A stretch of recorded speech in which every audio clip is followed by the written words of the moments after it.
If you are studying abroad soon or you recently started studying abroad, these are some scams you need to be aware of. Hey my friend, what's up and welcome to the channel. So today I want to tell you about popular scams and for most of them I have experienced them. So you need to be careful out there. Don't go abroad to the US, to the UK, to Canada thinking, oh, there's no scam here. People are more, people are, no, nothing like scam. You will be scammed if that's what you think. Because I have been scammed and I thought I was, I'm from Lagos. I thought I was a little street smart here and there.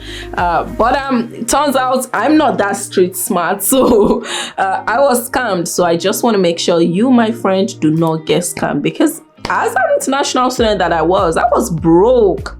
And someone scamming me, was painful. It was really, really, really painful. So let me tell you some scams that you need to be aware of so you don't fall victim. Scam number one that the scammers in the scam world enjoy and love.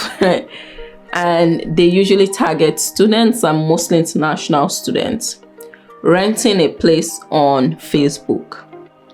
It is always a good idea. I buy things on Facebook every time.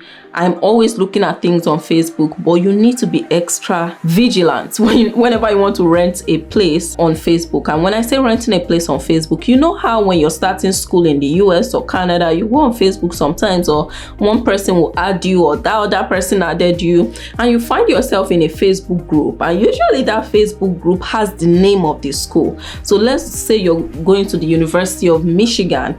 You will find a Facebook group that will be something like University of Michigan first year students, something like that.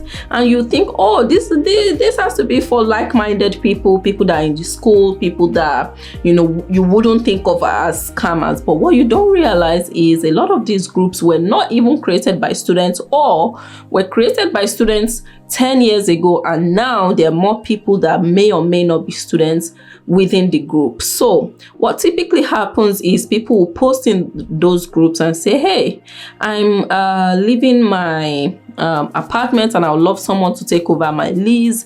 And it's usually it's usually cheaper than what you would find if you were to look for that apartment somewhere else, maybe on a rental platform. It will be cheaper. So you'll be like, man, this is a good deal. Maybe if you were to rent a place for $1,500 outside, the same kind of place, someone is going to post it on that student Facebook group for maybe $800, and you'll be like, this is really good. No, beware.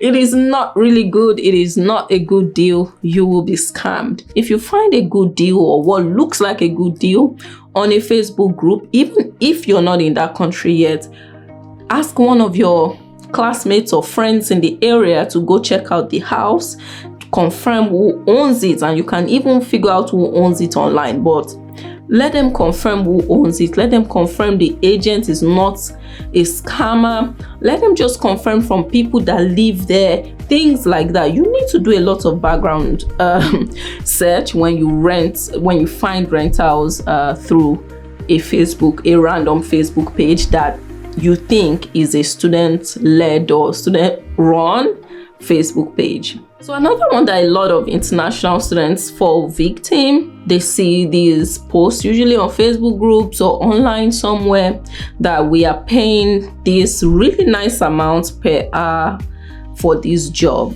Like maybe, and it's usually very good. It will be something like, we pay $500 per hour if you work for this, if you just come on this Saturday and work this job.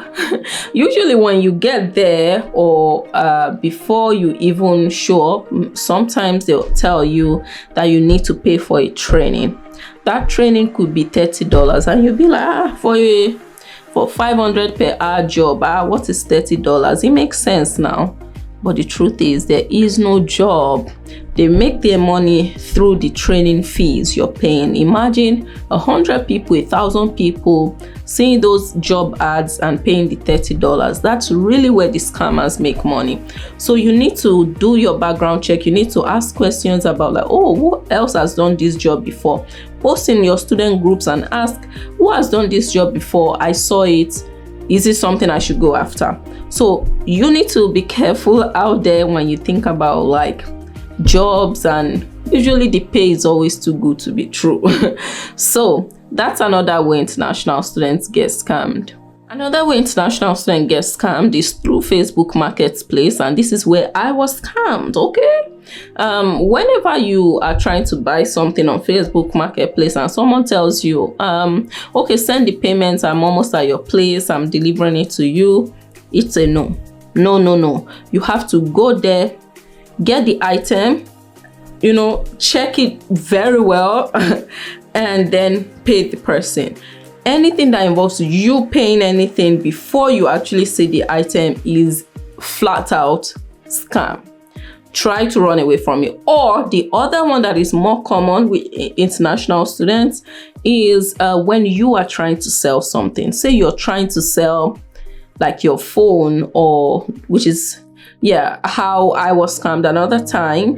You're trying to sell your phone, or you're trying to sell your bag, and someone reaches out, and you posted it on Facebook, and someone reaches out to you and they're like, you know what, I'll pick it up. Can I pick it up and I'll send you the money and things like that. Usually when they come to you or they tell you to go ship it to them, you can go to USPS or whatever to ship it to them. Once you ship it to them and you must have discussed payments, and they'll tell you, oh, I just paid you via PayPal.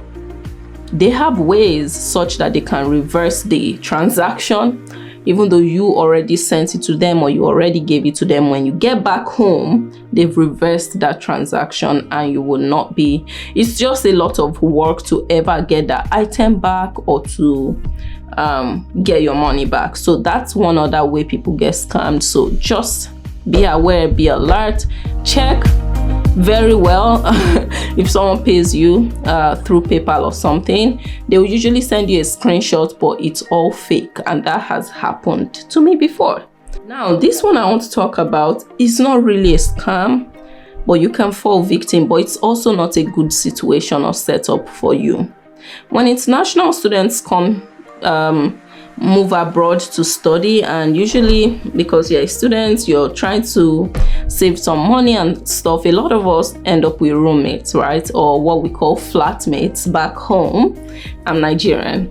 We don't say roommates, we say flatmates, because you're not technically in the same room. You're just renting different rooms in a 3-bedroom flat. That's what we call it. Or in a 3-bedroom apartment. So a lot of international students end up getting roommates. Now, this is where the scamish thing happens. Usually, some of those students that you are rooming with will tell you, Doe, you be on the list, then we will pay you every month. Like, they will just have your own name on the list, even though there are 3 of you in the house. Then every month they'll pay you, and then you will pay the landlord or landlady, whatever, the owner or the agent, right? Or realtor, whatever they call them in the country you're going to.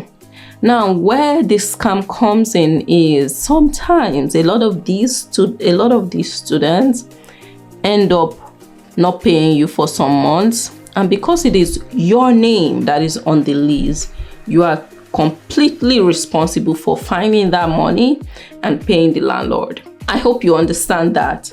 They tell you to have your name, not the 3 names, just your own name on the lease, and then they pay you. For the first few months, sometimes they pay, but after some time, they actually stop paying, and you will be responsible for paying the landlord, whether or not you got the money from them.